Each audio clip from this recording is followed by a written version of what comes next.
Question number 2, James Shaw. Thank you, Mr. Speaker.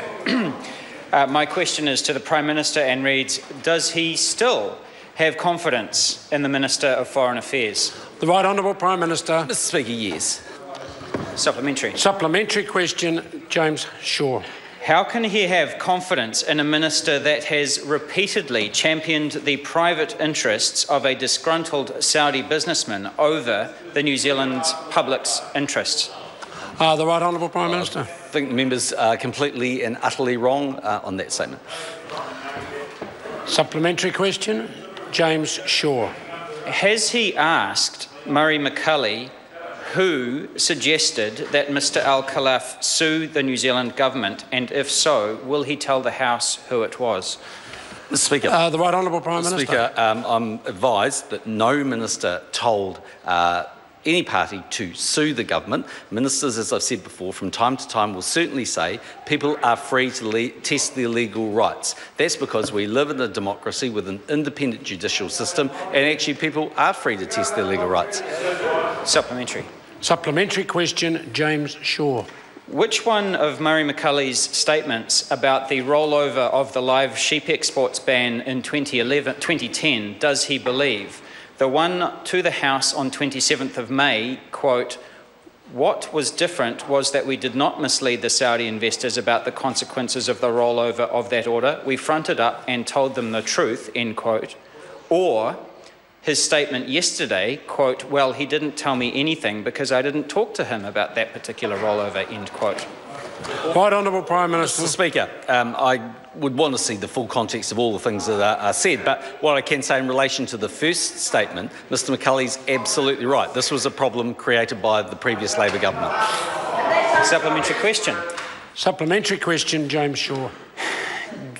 Given that answer, given that the November 2011 letter to Murray McCulley 3 weeks before the 2011 election says that, quote, "Mr Al-Khalaf has been working patiently with the New Zealand government of the last 7 years towards the resumption of the sheep trade. He is now deeply concerned. He is now, in November 2011, deeply concerned that despite repeated government assurances that progress towards resumption of the trade was continuing, this has now stalled," end quote. How can he continue to believe Murray McCulley's assertions that the threat of a $30 million lawsuit was entirely Labor's fault?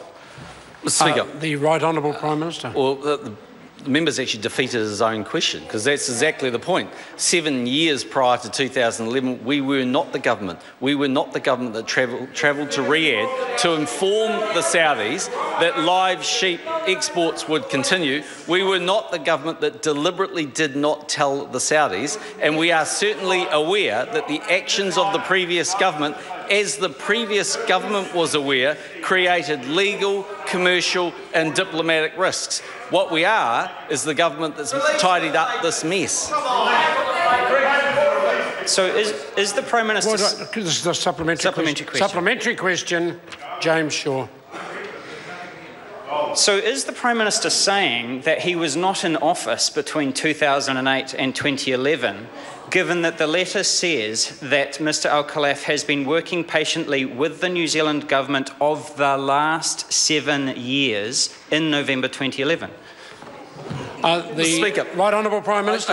I don't want to give the member a basic lesson, but there wasn't one government for 7 years. There were a number of governments over that period of time. But the government that created this problem is called the Labor government. Supplementary question. Order. Order. Order. Order. Supplementary question, James Shaw. Thank you, Mr Speaker. Is the reason that the Prime Minister is not moving to sack the Minister of Foreign Affairs because everybody knows that Murray McCulley knows where all the bodies are buried? The Right Honourable Prime Minister. Oh, and he came to the leadership with such high hopes, and we've already got down to these levels. Mr Speaker, the member knows in his own heart he's better than that. The Foreign Minister dealt with a situation created by Labor. It was a mess. They knew they created it. They were advised it delivered commercial, legal and diplomatic risks. This government sought to resolve that issue in a way that I think has been good for the relationship with both countries, and will progress the relationships together. Question number 3, Andrew Bailey.